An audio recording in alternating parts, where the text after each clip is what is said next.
manaraka dia roaliana justin pere aloka faty miasa nanomboka tamin'ny telo sy roa arivo dia efa miasa taty ary dio aso koa namalomako vadana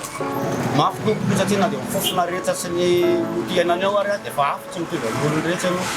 raha tena lanja zany raha hoe mbola mandeha moa zana dia farafatsy mitondro zay eo amin'ny fotoaniny ao farafa maivana rehefa mbo vony tompoko ny tena matetika mahazo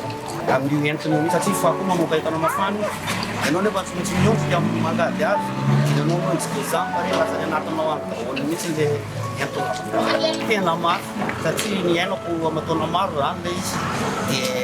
tsapako hoe mafy tena mafy zany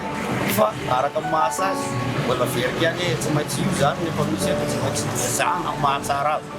Miisa 480 ireo mpiasa mikirakira fako ao amin'ny Société municipale d'hygiène na SMA ka ny 730 amin'ireo no mikirakira fako vaingany.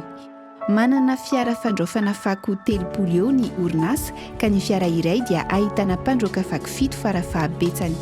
Ny olona iray dia afaka mandroaka fako iray taonina eo amin'ny toerana fandraofana iray ary mety maharitra adiny 3 izany asa fandraofana fako izany.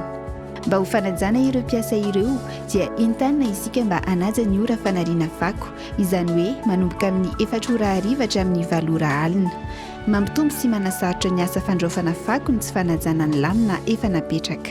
Les nouvelles, le quotidien national d'information et d'analyse vous a présenté Investigation Newsmada.